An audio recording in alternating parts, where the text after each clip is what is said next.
All right, what is going on, everybody? Welcome back. This video is going to be a little different. As you can tell, I'm not on the bike. I've had it requested to do a helmet review on this and kind of my own personal thoughts. I'm not endorsed by the company. I'm not getting paid or anything like that. So this is just kind of my own personal experience with it and how things have gone down so far.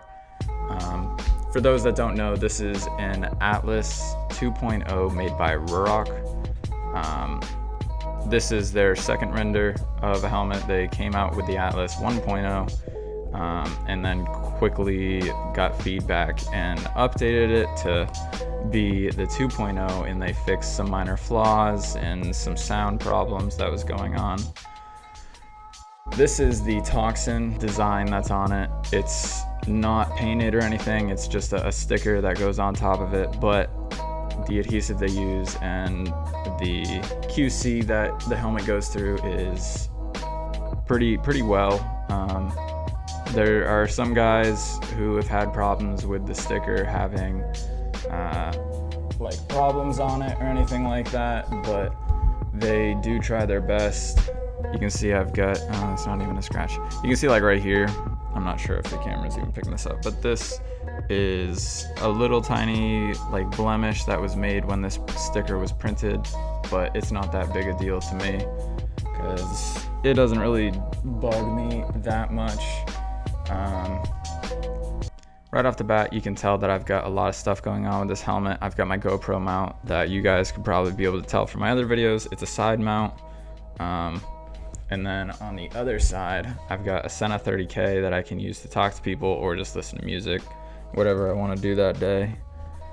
The visor I have on it is a green iridescent, but because it's an iridescent, you can see that it's kind of got like a purple, blue, green tint to it, which works out pretty well because that was kind of the color range I was going for, was a purple style.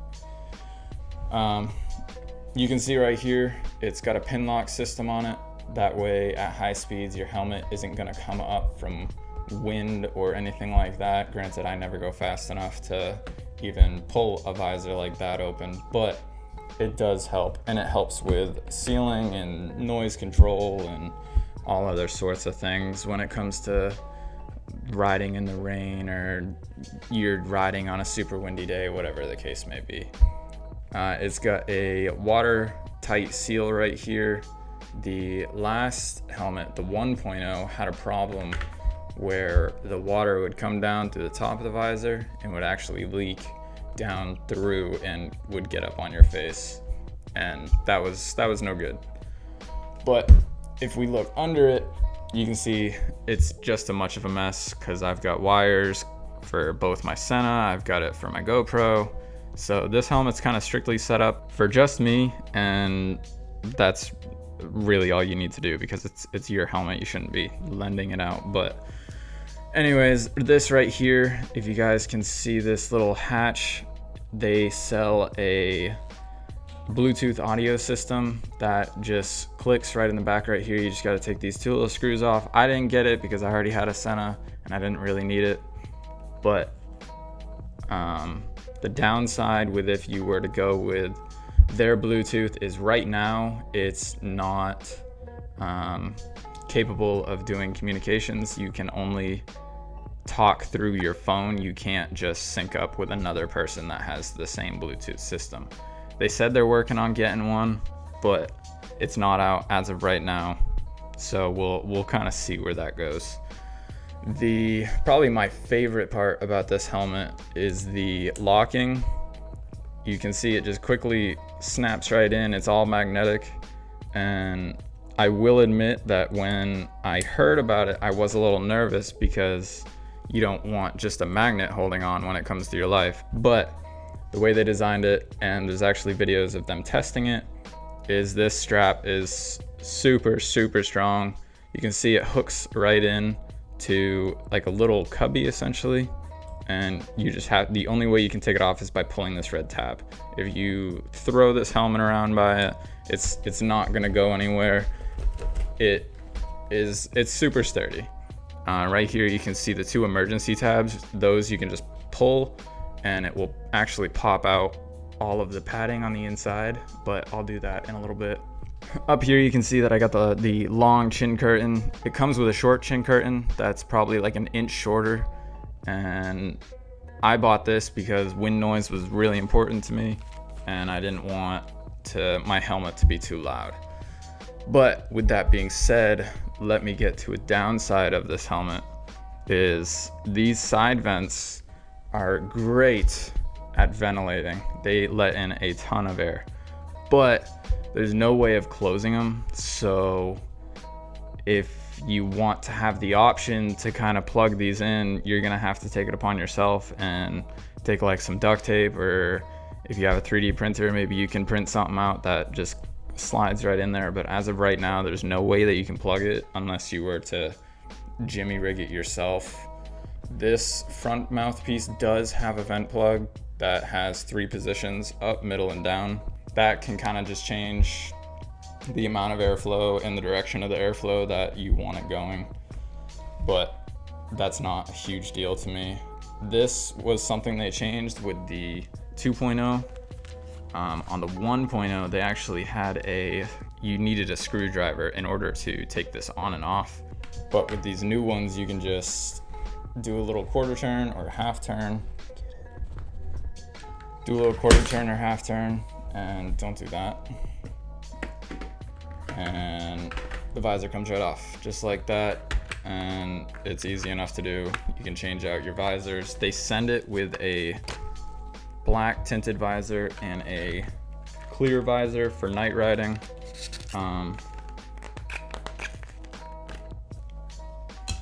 But I only ever run my tinted one. On the inside of the visor, you can see that I've got what they refer to as another pin lock system, and it actually clips in, and it's an anti-fog system that I have never had a problem with. It's never failed me yet. Even on cold days, rainy days, whatever the case may be, it directs moisture away so it doesn't come onto your visor. And when you're breathing, or it's hot out or it's cold out, you're not going to fog up your visor. So that I give high recommendations to. If you're going to get this helmet, do invest in their pin lock system. Coming underneath, as I said before, we'll pull these out. This chin curtain's super easy to pull out. It just slides right out like that. And then obviously, the more you do it, probably should have done this first, but the more you start pulling out the pads, the more it is easy to just pop them out just like that. And now you have it completely open. That way EMS or whatever the case may be that your helmet needs to come off can quickly pull your helmet off without moving your neck or doing any more damage than is possibly already done. All of the inside pads come out in case you want to wash them or they start getting smelly or whatever the case may be. That's the inside. Just looks like a standard helmet. I got wires coming all around and whatnot, but that's for my situation only. That's not something you guys are gonna worry about, obviously. It does come with 2 little speaker spots for whether you're using your Sena or you're running their Bluetooth system or whatever your Bluetooth system is that you're going to be using. If you choose to use one, they've got cutouts that work perfectly. It's just to pop your speakers right in. That's about the breakdown of the helmet. It's super simplified. Like, you couldn't ask for it to be any easier. The one thing that I will also kind of harp on is their plastic buttons that they use. They snap in through these little holes and they just plug right in to the back. So that's about as good as a sight as I can get it, but there's a little tiny hole back here. That's where your plastic pins will button right into, and that's how you'll lock these back pads down. I've kind of gone against their recommendation, and I've run wires through one of them, and I can still put my my button in and lock it all down, but it doesn't come away unless I was to take the system off or just rip the wires out. But that wasn't super important to me because the pad still comes out and it can still be used the way it was intended to, just this pad isn't freely moving around. On to my experience with it and my time of riding with it. I've had this helmet for a few months now. I ordered it back when it was launched in February and have kind of been waiting, or was waiting, for quite a long time, which is the first downside, is the wait time to get one of these helmets is kind of a pain in the ass right now. Other people have gotten it within just a couple weeks. Some people it took up to 3 months, I believe. So that's kind of something to keep in mind. They are working to kind of get caught back up because the pandemic kind of messed them up quite a bit and set them back because shipping got delayed and material got delayed. So that's not really their fault, but it is just something to think about. On top of the wait time, once you get your helmet, some things to expect or to look out for is, I don't really have any bad signs of it, but these visor mounts, if you're not careful and you don't carefully inspect them when you get them, they could be too tight, like too flushed into the helmet. And what happens when you put your visor on, it's gonna lock in its place and it will work as usual, but when you go to bring the visor up, it's actually gonna scrape the top of your design and you'll start getting scratch marks coming up from your visor rubbing on your sticker here. But that's something you can check super quick yourself. Just make sure the visor's not rubbing on it. And obviously don't be putting a ton of pressure on the visor when you're pulling it up. You shouldn't be doing that anyways, because there's a chance that you can pop any visor out for that matter. Next is going to be the wind noise. That's probably the most common question with these helmets, is how loud are they? And I will say that they're not the quietest helmets. That's because this helmet is actually 100% carbon fiber, so it is super light, coming in at around 3 pounds, I believe. I can't remember exactly, but you guys will see it on the screen. It's a super light helmet, and because of that, almost any carbon fiber has the problem where they're just very noisy helmets because they are so light that wind is a lot more amplified rather than a standard helmet. So with that being said, wind can be considerably loud. The long chin curtain definitely helps. I would definitely recommend getting one of these. They're like $10, I think, on the website. Just order it with your helmet. That way it all comes at once. Secondly, I keep this vent closed a lot of the times. I don't have it open just because these side vents actually let in so much air that I really don't feel like that I need to have this one open, because ventilation isn't nearly as important to me as it is to other people. I don't mind if I'm sweating a little bit. It doesn't really bother me that much, but other people it does. So that is a upside and a downside, that it does have a ton of ventilation, but with ventilation comes sound. They were saying that they were coming out with a plug for these vents right here that would be able to cut down on the sound. They haven't come out yet, and they've kind of been teasing that that's gonna come for a few months now. Since I got my helmet, they said that was in the making, but I have yet to see or hear anything of it. So on top of the wind noise, I would just add that you could, and like I said, you could plug these vents with just cutting out some duct tape and putting them in there. These forehead vents are not, they are not closable. You've got one in the front and one in the back, and then one in the very back. And then you have a spoiler on the back of the helmet that also has vents coming out of it. But you can kind of get a idea of how the airflow works. You can see the cutouts. You can see where air is coming in and where air is coming out.